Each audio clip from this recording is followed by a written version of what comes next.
പിയാ ശിവശങ്കർ, ഈ പൂഴ്ത്തിവെച്ച കത്ത് എങ്ങനെയായിരിക്കും പുറത്തു വന്നിരിക്കുക? ഇപ്പം നോക്കൂ, MV ഗോവിന്ദനെയാണ് ലക്ഷ്യം വെക്കുന്നത് എന്ന് തോന്നുന്നു, അതും മകനിലൂടെ ശ്യാംജിത്ത്.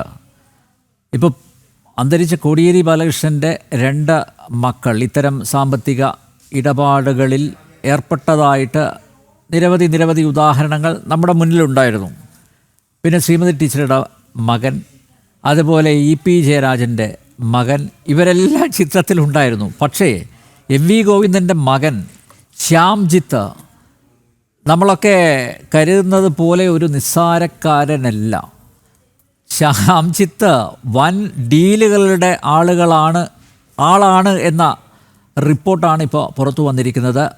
പാർട്ടിക്കുള്ളിലെ വളരെ, അതായത് നമുക്ക് വിശ്വസിക്കാൻ പറ്റുന്നവർ തന്നെ പറഞ്ഞ കാര്യങ്ങൾ നമ്മൾ മുഖവിലക്ക് എടുക്കുകയാണെങ്കിൽ അതിഭീകരനാണ്. നമുക്ക് അറിയാമല്ലോ ഈ ഹൈ റിച്ച് തട്ടിപ്പ് കേസ് അല്ലേ? ഈ ഹൈ റിച്ച് പ്രതികളുടെ കൂടെ ഇയാൾ നിൽക്കുന്ന ഫോട്ടോസൊക്കെ പുറത്ത് വന്നിട്ടുണ്ട്. മാത്രമല്ല, ഞാൻ മനസ്സിലാക്കുന്നത് MV ഗോവിന്ദൻ ഒരു യാത്ര നടത്തിയല്ലോ. ആ സമയത്ത് ഹൈ റിച്ച് കമ്പനി 8 കോടിയോ മറ്റോ കൊടുത്തത് എന്നാണ് ഞാൻ മനസ്സിലാക്കുന്നത്. അപ്പോൾ അന്ന് അതിലൊക്കെ ഇടനിലക്കാരനായി നിന്നത് ഈ ശ്യാംജിത്താണ്. ശ്യാംജിത്ത് സിനിമാക്കാരനാണെങ്കിലും രഞ്ജിത്തിൻ്റെ അസോസിയേറ്റ് ആയിട്ടൊക്കെയാണ് പ്രവർത്തിച്ചതെങ്കിലും ഇത്തരം ഡീലുകളിലാണ് അദ്ദേഹത്തിന് താല്പര്യം എന്ന കഥ പുറത്തു വരുന്നു. അപ്പോൾ അച്ഛനെ ലക്ഷ്യമിടുന്നു, മകൻ വഴി അച്ഛനെ ലക്ഷ്യമിടുന്നു. MV ഗോവിന്ദൻ്റെ തല തന്നെയായിരിക്കുമോ ഒരുപക്ഷെ ഈ കത്ത് പുറത്ത് ആക്കിയ ആളുകളുടെ ഉദ്ദേശ്യം? അനിൽ, ഇത് അത്ര ഈസി അല്ല. CPM-ലെ മിനിമം എൻ്റെ ബുദ്ധിക്ക് ഒരു വഴങ്ങുന്ന തരത്തിലല്ല CPM-ന്റെ ഇപ്പൊ ഈ അച്ഛൻ മകൻ രാഷ്ട്രീയവും മക്കൾ രാഷ്ട്രീയവും പോകുന്നത്. ഒരു ഋജുരേഖയിലൊന്നുമല്ല. പലരും പല ഗ്രൂപ്പിലാണ്. ആരാണ് അങ്ങോട്ടും ഇങ്ങോട്ടും വെട്ടുന്നതെന്നൊന്നും മനസ്സിലാവുന്നില്ല. പക്ഷെ ഒരു കാര്യം ഉറപ്പാണ്, എല്ലാവരുടെയും മകളോ മകനോ ഇത്തരം ഡീലുകളുടെ ഭാഗമായിട്ടുണ്ട്. നേരത്തെ അഡ്വക്കേറ്റ് വസന്ത് പറഞ്ഞതുപോലെ ഇതൊരു കിങ്ഡമാണ്. അദ്ദേഹത്തിന് എന്തുകൊണ്ടാണ് സംശയം അല്ലെങ്കിൽ വല്ല അത്ഭുതകരമായിട്ട് ഈ വാർത്ത പറഞ്ഞതെന്ന് എനിക്കറിഞ്ഞൂടാ. ഇതൊരു സാമ്രാജ്യമാണ്.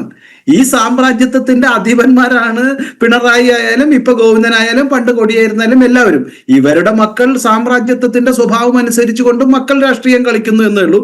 ഇതിൽ തനിക്ക് ചില സ്വാതന്ത്ര്യങ്ങൾ നഷ്ടപ്പെട്ടപ്പോൾ അല്ലെങ്കിൽ പിന്തുണ നഷ്ടപ്പെട്ടപ്പോൾ, പിതാവ് മരിച്ചപ്പോഴൊക്കെ പലരും പല ഫോട്ടോയും പുറത്തേക്ക് വന്നിട്ടുണ്ട്. നമുക്കറിയാം, പലരുടെ കിങ്ഡം അല്ലെങ്കിൽ അവരുടെ സാമ്രാജ്യത്വത്തിൽ നിന്ന് അവർ ബഹിഷ്കൃതരായപ്പോൾ, അവരുടെ പിതാവ് മരിച്ചപ്പോഴെല്ലാം ഇത്തരം താല്പര്യങ്ങൾ മറ്റു പല രീതിയിൽ ഇന്ന് ഭരണത്തിലിരിക്കുന്ന, അധികാരത്തിലിരിക്കുന്ന, രാഷ്ട്രീയ നേതൃത്വത്തിലിരിക്കുന്ന ആളുകളുടെ മക്കൾ കൂടുതൽ ശക്തരാവുകയും അവരിലേക്ക് വ്യവസായികളും വ്യാപാരികളും തിരിഞ്ഞപ്പോൾ, തങ്ങളുടെ പണസമ്പാദനത്തിൽ നഷ്ടം വന്നപ്പോൾ ഇവരെല്ലാം പഴയ പല ഫോട്ടോകളും ഇവരുടെ ഒരു നിയന്ത്രണത്തിലുള്ള ലോബിയെ വെച്ചിട്ട് ഇന്ന് നടക്കുന്ന പല കാര്യങ്ങളും പുറത്തേക്ക് വന്നിട്ടുണ്ട്. അതുകൊണ്ട് ഒരു സംശയവുമില്ല, ഇത് ഗോവിന്ദനെ ഉന്നം വെച്ചിട്ട് തന്നെയാണ്. ഇത് അദ്ദേഹത്തിനെതിരെയുള്ള ഒരു ആരോപണമാണ്. അത് ശ്രീ കൊടിയേരിയുടെ ഒരു വിഭാഗമാണോ അല്ലെങ്കിൽ ജയരാജ വൃന്ദങ്ങളുടെ ഏതെങ്കിലുമാണോ? ചില ജയരാജന്മാർക്ക് ഉത്തരവാദിത്തം പോയിട്ടുണ്ട്. അതല്ലെങ്കിൽ ശശിക്കെതിരെയും ഒരു ആരോപണമുണ്ട്. അതുകൊണ്ട് ശശിക്കെതിരെയുമാകാം. അതുകൊണ്ട് CPM-ലെ വലിയ രീതിയിലുള്ള രാഷ്ട്രീയമായ ചില ചേരിതിരിവ് അവരുടെ മക്കൾ ഇതിന്റെ പുറകിലുണ്ട് എന്നുള്ള കാര്യത്തിൽ യാതൊരു തർക്കവുമില്ല. ഈ കിങ്ഡം സെക്യൂരിറ്റിയുടെ ഒക്കെ കാര്യം പറയുമ്പോൾ ഞാൻ നേരത്തെ സൂചിപ്പിച്ചതുപോലെ 75 വയസ്സുള്ള അച്യുതൻ നായരാണ് ഇതിന്റെ ഒരു പാർട്ണർ. അപ്പൊ എന്തെങ്കിലും കേസ് വന്നാല്, ഇതിനെക്കുറിച്ച് അന്വേഷണം വന്നാൽ ആ പാവം പിതാവിനെ അകത്തേക്ക് ഇട്ടുകൊണ്ട് തള്ളിയിട്ടുകൊണ്ട് രക്ഷപ്പെടാനുള്ള ഭാര്യ പിതാവിനെ കൂടി തള്ളിയിട്ടുകൊണ്ട് രക്ഷപ്പെടാനുള്ള അതിബുദ്ധി കൂടിയുണ്ട്. ഈ മനുഷ്യനെയാണ് ഇത്തരം കോടികളുടെ തട്ടിപ്പിന് മുന്നിൽ നിർത്തിയിട്ടുള്ളത്. അദ്ദേഹത്തിന് ഇപ്പോൾ ഏത് കോടതി പോയാലും ഒരുപക്ഷെ ജാമ്യം കിട്ടും. 75 വയസ്സുണ്ട്, ആരോഗ്യ പ്രശ്നമൊക്കെ പറഞ്ഞ് ജാമ്യം കിട്ടും എന്നുള്ള ഉദ്ദേശമായിരിക്കാം.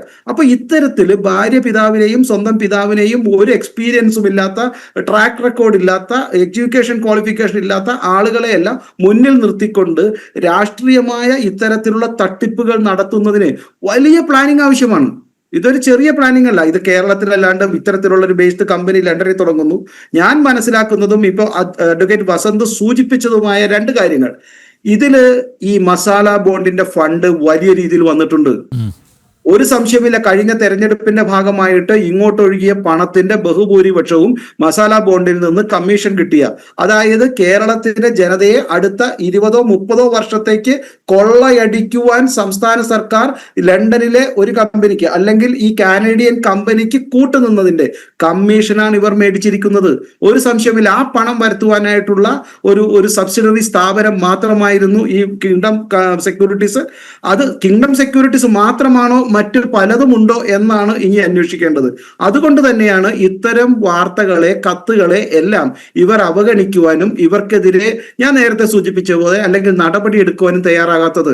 അതല്ലെങ്കിൽ സംസ്ഥാനത്തെ ഏതെങ്കിലും ഒരു സ്ത്രീക്കെതിരെയോ അല്ലെങ്കിൽ ഇത്തരം ഒരു MLA-ക്കെതിരെയോ ഒരു ആരോപണം വന്നാൽ അത് തെറ്റായ ആരോപണമാണെങ്കിൽ എന്തുകൊണ്ട് അയാൾക്ക് നേരിട്ട് വന്ന് ഇത്തരം ആരോപണങ്ങൾ ഞങ്ങൾക്ക് യാതൊരു പങ്കുമില്ല, അതിനെതിരെ നടപടിയെടുക്കും, ഈ പാർട്ടിയെ കുറിച്ച് നിങ്ങൾക്കൊരു ചുക്കും അറിയില്ല എന്നൊക്കെയല്ലേ പറയാറുള്ളത്.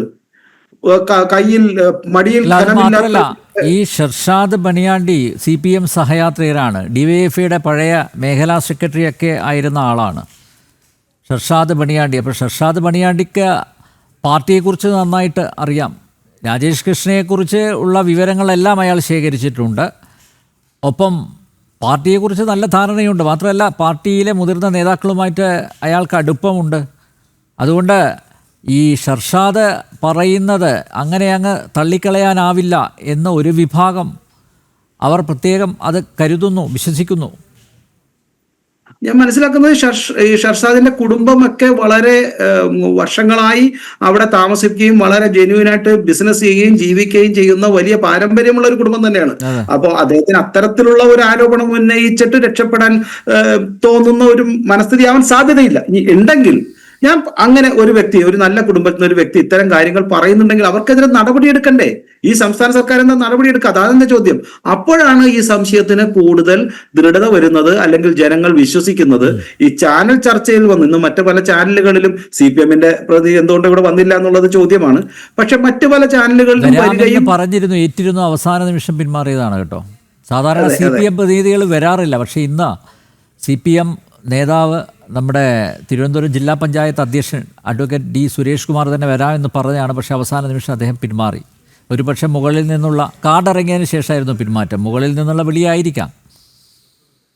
സ്വാഭാവികമായിട്ടും. കാരണം അവർക്ക് അത്തരം വളരെ ശക്തമായ ഈ ആരോപണങ്ങളെ നേരിടുവാനായിട്ട് സംസ്ഥാനത്തെ നേതൃത്വം തന്നെ തയ്യാറായപ്പോൾ ഒരു പഞ്ചായത്ത് മെമ്പർക്ക് വന്നിട്ട് ഇത്തരം ആരോപണങ്ങളെ നേരിടുവാനോ അത് തെറ്റാനോ എന്ന് പറയാനുള്ള ഒരു പ്രായപരിധി കൊണ്ടല്ല അദ്ദേഹത്തിന് ബുദ്ധിമുട്ടുണ്ടായേക്കാം. പക്ഷേ ഇത്തരത്തിലുള്ള ഒരു ആരോപണം ഇന്ന് സംസ്ഥാനത്തെ പല പത്രങ്ങളും വലിയ രീതിയിൽ ഫുൾ പേജിലെല്ലാം വാർത്ത കൊടുത്തിട്ടും അതിനെതിരെ പ്രതികരിക്കാതെ നിശബ്ദമായി നിൽക്കുന്ന സംസ്ഥാന നേതൃത്വം, CPM-ന്റെ നേതൃത്വം, അതുപോലെ തന്നെ കേരളത്തിലെ ഭരണകൂടം, അവർ രണ്ടുപേരും ഭയക്കുന്ന രീതിയിൽ ഇതിൽ അഴിമതി നടന്നിട്ടുണ്ട്.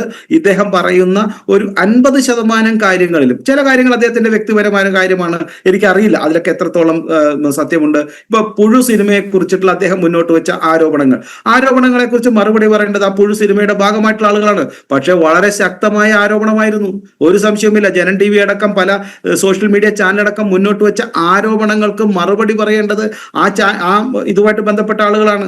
ആ വിഷയമായിട്ട് ബന്ധപ്പെട്ടാണ് അദ്ദേഹം ഇപ്പൊ ഹണി ട്രാപ്പിന്റെ ഒരു വിഷയം പറയുന്നത്. അപ്പോൾ ഇത്തരം ആരോപണങ്ങൾക്ക് മറുപടി പറയാതെ ആ കേസിൽ അന്വേഷണം തടഞ്ഞത്, ആ കേസ് ഇപ്പോൾ ഒതുക്കി വെച്ചിരിക്കുന്നത് മുഖ്യമന്ത്രിയുടെ പൊളിറ്റിക്കൽ സെക്രട്ടറി P. ശശിയാണ്. P. ശശിക്കും രാജേഷ് കൃഷ്ണയ്ക്കും അറിയാവുന്ന പല കാര്യങ്ങളുണ്ട്, അവർ തമ്മിൽ ബന്ധമുണ്ട്. അപ്പോൾ അതിൻ്റെ ഭാഗമായിട്ടാണ് ആ കേസ് ഇപ്പോൾ മൂടി വെച്ചിരിക്കുന്നത്. അതിൽ അന്വേഷണമൊന്നും നടക്കുന്നില്ല. അതെ, അതില് കോടികൾ മുടക്കിയ പല ഇൻവെസ്റ്റേഴ്സിനും ഭീഷണിയുണ്ടെന്നാണ് ഞാൻ മനസ്സിലാക്കുന്നത്. പക്ഷെ അവർ വന്ന് തുറന്നു പറയാതെ നമുക്കത് ചാനലിരുന്ന് പറയുന്നത് ശരിയല്ല. അത് കാരണം ഇത്തരം ആരോപണങ്ങളിൽ പലതും കഴമ്പുണ്ട്. അതിനെക്കുറിച്ച് അന്വേഷിക്കാൻ ഭയക്കുന്നു, അതിനെക്കുറിച്ച് ചർച്ചകൾ സംഘടിപ്പിക്കാൻ ഭയമാണ്. CPM-നെ സംബന്ധിച്ചിടത്തോളം ഈ കത്ത് സ്വന്തം മടിയിലിരുന്ന് പൊട്ടിയ ബോംബാണ്. ഒരു സംശയമില്ല. CPM-ന്റെ തന്നെ 2 അനുയായികൾ, 2 പിന്തുണയ്ക്കുന്നവർ, പാർട്ടി പ്രവർത്തകർ, അവർ തമ്മിൽ നടത്തിയ വലിയ തട്ടിപ്പിന്റെ ഭാഗം അത് പുറത്തേക്ക് വരുമ്പോൾ CPM വലിയ പ്രശ്നത്തിലാണ്, പ്രതിസന്ധിയിലാണ്. അത് പ്രത്യേകിച്ച് ഈ 2 തിരഞ്ഞെടുപ്പുകൾ അടുത്തു വരുമ്പോൾ നമ്മൾക്കറിയാം, കഴിഞ്ഞ കുറെ നാളുകളായിട്ട് CPM നടത്തുന്ന വലിയ കൊള്ളകൾ, അത് ഒരു ബാങ്ക് കൊള്ള ഒന്നല്ല, തൃശ്ശൂർ ഭാഗത്ത് നടക്കുന്ന വലിയ ഒരു സർവീസ് സൊസൈറ്റി ബാങ്കുകളിലുള്ള കൊള്ളകൾ നടക്കുന്നു എന്ന് നമുക്കറിയാം. അത്തരം കൊള്ളകൾ നടത്തിയിട്ട് CPM തന്നെ ഉത്തരവാദികളായിരിക്കുന്നു, CPM തന്നെ കോടതിയിൽ പ്രതികളായി മാറിയിരിക്കുന്നു, പാർട്ടി തന്നെ. ഇത് നേരിട്ട് CPM തന്നെ കള്ള അക്കൗണ്ടുകളും കള്ള കമ്പനികളും തുടങ്ങുന്നു.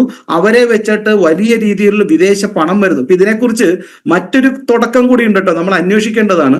സംസ്ഥാനത്തെ ഈ പ്രവാസി ലോൺ എന്ന് പറയുന്നത് വലിയ തട്ടിപ്പാണെന്നാണ് ഞാൻ വിശ്വസിക്കുന്നത്. തട്ടിപ്പെന്ന് വെച്ച് കഴിഞ്ഞാൽ ഫെമ റെഗുലേഷൻ പ്രകാരം അതിൽ പെടാതെ ഫണ്ട് കേരളത്തിലേക്ക് എത്തിക്കുവാനായിട്ടാണ് ഈ പ്രവാസി ലോൺ കൊണ്ടുവരുന്നത്. ഇതിലെ ഫൈനാൻസിങ് സിസ്റ്റം കേന്ദ്ര സർക്കാരിന്റെ നിയമത്തിൽ പെടാതെ വിദേശ മലയാളികൾക്ക് അല്ലെങ്കിൽ വിദേശ മലയാളികളിലൂടെ ഫണ്ട് കേരളത്തിലേക്ക് എത്തിക്കുവാനുള്ള വലിയ തട്ടിപ്പിന്റെ ഭാഗമാണ്. ഒരു സംശയവുമില്ല. ഇതിനെക്കുറിച്ച് ഞാനും കുറെ അന്വേഷണങ്ങൾ നടത്തി വെച്ചിട്ടുണ്ട്. നമുക്കറിയാം, ഈ കഴിഞ്ഞ നോട്ട് നിരോധിച്ച സമയത്ത് തിരുവനന്തപുരത്തെ 2 സൊസൈറ്റികൾ, ഞാൻ അന്ന് ചർച്ചയിൽ പല കുറി പേരെടുത്ത് പറഞ്ഞതാണ്, സംസ്ഥാനത്തെ 2 സൊസൈറ്റികളിൽ നടത്തിയ ചിട്ടി രാത്രി 8ഉം 10ഉം മണി വരെ ഇരുന്നു കൊണ്ട് 3 ദിവസം കണ്ടിന്യൂസ് പണം മേടിച്ച് വെക്കുകയായിരുന്നു, അല്ലെങ്കിൽ ആ പണം അവിടെ കൊണ്ടുവയ്ക്കുമായിരുന്നു. ഇവർക്കെല്ലാം പിറ്റേ മാസങ്ങളിലും അടുത്ത മാസങ്ങളിലും ചിട്ടി കിട്ടി എന്ന് പറഞ്ഞുകൊണ്ട് ഈ പണം മുഴുവൻ വെളുപ്പിച്ച് അക്കൗണ്ടിലാക്കി തിരിച്ചു കൊടുത്തു എന്നുള്ളതിന്റെ തെളിവ് CPMന്റെ നേതാക്കൾ തന്നെ എന്നോട് പറഞ്ഞിട്ടുണ്ട്. വലിയ രീതിയിൽ തട്ടിപ്പ് നടന്നു. സംസ്ഥാനത്തെ പല സെക്രട്ടേറിയറ്റ് അകത്ത് തന്നെയുള്ള ഒരു ചിട്ടി കമ്പനി, ഇവരുടെ സൊസൈറ്റിയുടെ വക ചിട്ടി കമ്പനി തട്ടിപ്പ് നടത്തിയിട്ടുണ്ട്. അപ്പൊ ഞാൻ സൂചിപ്പിച്ചു വരുന്നത്, സംസ്ഥാനത്തെ CPM ഇതുപോലുള്ള കോപ്പറേറ്റീവ് ബാങ്കുകൾ, ഇതുപോലുള്ള ചിട്ടി കമ്പനികൾ, ഇപ്പൊ പ്രവാസി ചിട്ടി എന്ന പേരിൽ ഇതേപോലെ ഫേക്ക് കമ്പനികൾ, സെക്യൂരിറ്റി കമ്പനികൾ, മാൻ പവർ കൺസൾട്ടൻസികൾ, ഇവയെല്ലാം ഉപയോഗിച്ചുകൊണ്ട് തങ്ങളുടെ കള്ളപ്പണം, വിദേശത്തേക്ക് കടത്തിയ കള്ളപ്പണം തിരിച്ച് ഇവിടെ തിരഞ്ഞെടുപ്പിനോ അല്ലെങ്കിൽ തങ്ങളുടെ ആർഭാട ജീവിതത്തിനോ, ഇപ്പൊ ഈ വ്യക്തി തന്നെ ഉപയോഗിക്കുന്ന കാറുകളുടെ വലിയ നീണ്ട നിര പറയുന്നുണ്ട്, അദ്ദേഹം താമസിച്ച ഹോട്ടലുകളുടെ കണക്ക് പറയുന്നുണ്ട്. ഇപ്പൊ താങ്കൾ പറഞ്ഞതുപോലെ ഇവിടെ ഒരു സാധാരണ പ്രവർത്തകനായിട്ട് ജീവിച്ചുകൊണ്ട് പണിയെടുത്തുകൊണ്ട് ബ്രിട്ടനിലെ പാവപ്പെട്ടവരുടെ ഇടയിൽ കമ്മ്യൂണിസം വളർത്തുവാൻ വേണ്ടി അഹോരാത്രം ശ്രമിക്കുന്ന ഒരു വ്യക്തി കേരളത്തിൽ വന്ന് താമസിച്ച ഹോട്ടലുകളും അവിടുത്തെ ബില്ലുകളുടെയൊക്കെ കണക്ക് കേട്ടാൽ ഞെട്ടിപ്പോവും. അദ്ദേഹം വിദേശത്ത് നിന്ന് ഇവിടെ വന്നു കഴിഞ്ഞാൽ താമസിക്കുന്നത് ഒരുപക്ഷെ പിണറായി വിജയനോ അതുപോലെ തന്നെയുള്ള രവിപിള്ള സാറോ അല്ലെങ്കിൽ ലുലുവിന്റെ ഓണർ യൂസഫ് അലി സാറോ ഒന്നും താമസിക്കാത്ത, അല്ലെങ്കിൽ അവരൊക്കെ താമസിക്കുന്ന വലിയ ഹോട്ടലുകളിലെ ഗംഭീര റൂമുകളിലാണ് താമസിക്കുന്നത്. ഇദ്ദേഹത്തിന് എങ്ങനെയാണ് കമ്മ്യൂണിസ്റ്റ് പാർട്ടിയുടെ പ്രവർത്തനം ലണ്ടനിൽ നടത്താൻ പറ്റുന്നത്? അല്ലെങ്കിൽ അദ്ദേഹം ഇങ്ങനത്തെ ആളുകളാണോ ലണ്ടനിൽ കമ്മ്യൂണിസ്റ്റ് പാർട്ടി പ്രവർത്തിക്കേണ്ടതൊക്കെ അവരാണ് നിശ്ചയിക്കേണ്ടത്. തീർച്ചയായും അങ്ങനെയും പ്രവർത്തിക്കാം. ഇപ്പൊ പരിപ്പുഴയുടെ കാലം അല്ലല്ലോ. അപ്പൊ ഞാൻ പറഞ്ഞു വരുന്നത്, ഇത്തരം തട്ടിപ്പുകൾക്ക് ഇങ്ങനത്തെ അവതാരങ്ങളെ മുന്നിൽ നിർത്തിക്കൊണ്ടാണ് ഈ തട്ടിപ്പുകൾ നടത്തുന്നത്. അതിൽ ഇപ്പോ ഇത്തരത്തിലുള്ള സെക്യൂരിറ്റീസ് കമ്പനീസ്, KSFE ലോൺ, നേരത്തെ കോൺഗ്രസിന്റെ പ്രതിനിധി വസന്ത് പറഞ്ഞതുപോലെ, അല്ലെങ്കിൽ നമ്മളെല്ലാം വിശ്വസിക്കുന്ന പോലെയുള്ള ഈ മസാല ബോണ്ടുകൾ, അതുപോലെ തന്നെ സിനിമ പിടുത്തം, ഇതെല്ലാം കൂടി പിന്നെ നമുക്കിപ്പോൾ എല്ലാം നമ്മൾ സംശയിക്കുന്നത് പോലെ ഡ്രഗ് മാഫിയയുടെ ഭാഗം ഇനി അതും കൂടെ വരാനുള്ളൂ. അതും കൂടെ വരും, ഉറപ്പാണ്. ഈ അവതാരം അല്ലെങ്കിൽ മറ്റൊരു അവതാരമാണ് കേരളത്തിലെ ഡ്രഗ് മാഫിയയുടെ താരങ്ങളായി അല്ലെങ്കിൽ കിങ് പിന്നാകാൻ പോകുന്നത് എന്നുള്ള കാര്യത്തിൽ യാതൊരു സംശയമില്ല. നമുക്കറിയാം, ആലപ്പുഴയിലൊക്കെ പല നേതാക്കൾക്കും, CPMന്റെ പല നേതാക്കൾക്കും അവിടുത്തെ ഇത്തരം ഡ്രഗ് മാഫിയകളെ ട്രാവൽ ചെയ്യിപ്പിക്കുവാനും അവരുടെ വെഹിക്കിൾ യൂസ് ചെയ്യുന്നതായിട്ടുള്ള പോലീസ് തന്നെ പിടിച്ചിട്ടുണ്ട്. പല MLA-മാരുടെയും ബന്ധമൊക്കെ അറിയുന്നു. അതുകൊണ്ട് സംസ്ഥാനത്ത് നടക്കുന്ന വലിയ സാമ്പത്തിക ക്രമക്കേട്, അല്ലെങ്കിൽ സംസ്ഥാനത്തിന്റെ തൊട്ടപ്പുറത്ത് തമിഴ്നാട്ടിലും കർണാടകയിലൊക്കെ നടക്കുന്ന സാമ്പത്തിക ക്രമക്കേടിൽ ഇത്തരത്തിലുള്ള fake companies, KSFE loan, masala ബോണ്ടുകൾ, ഡ്രഗ് മാഫിയ, ഫിലിമിലുള്ള വലിയ മാഫിയകൾ, ഇതെല്ലാം എല്ലാ സിനിമാക്കാരുമല്ല, സിനിമയിലെ ചില മാഫിയകൾ, അവരുടെ 1000 കോടി മടക്കുന്ന ചില കമ്പനികൾ, അതിലെ തട്ടിപ്പുകൾ, ഇതെല്ലാം കേരളത്തിലെ ജനങ്ങൾ കാണുന്നുണ്ട്. ഇവരെല്ലാം പിന്തുണയ്ക്കുന്നത് ഈ ഇടതുപക്ഷത്തെയാണ്, CPMനെയാണ്, ഈ കമ്മ്യൂണിസ്റ്റ് പാർട്ടിയുടെ ഈ ഭരണകൂടത്തെയാണ്. ഈ ഭരണകൂടം സാധ്യമാകുന്ന രീതിയിലെല്ലാം പണം സമ്പാദിക്കുകയാണ്. ഇതൊരു കടുംപെട്ടാണ്. അവർക്കറിയാം ഈ ഭരണമില്ലായ്മ. ആ ഭരണമില്ലായ്മയുടെ ഭയത്തിൽ നിന്ന് തങ്ങളുടെ ഈ റബ്ബറൊക്കെ കടുംപെട്ടും വെട്ടുന്ന രീതിയിൽ സർവ്വതും മുട്ടിപ്പിച്ചുകൊണ്ട് ജനങ്ങൾക്ക് ഡ്രഗ് മാഫി വാരി വിതറിക്കൊണ്ട് ഏതെങ്കിലും തരത്തിൽ സിനിമകളും തട്ടിപ്പുകളും കാണിച്ചുകൊണ്ട് സർവ്വ നിയമങ്ങളെയും ലംഘിച്ചുകൊണ്ട് പണം സമ്പാദിക്കുകയും എങ്ങനെയെങ്കിലും മക്കളെ രക്ഷപ്പെടുത്തുവാനുള്ള അവസാനത്തെ ശ്രമത്തിലാണ്. അതാണ് ജനങ്ങൾ മനസ്സിലാക്കേണ്ടത്.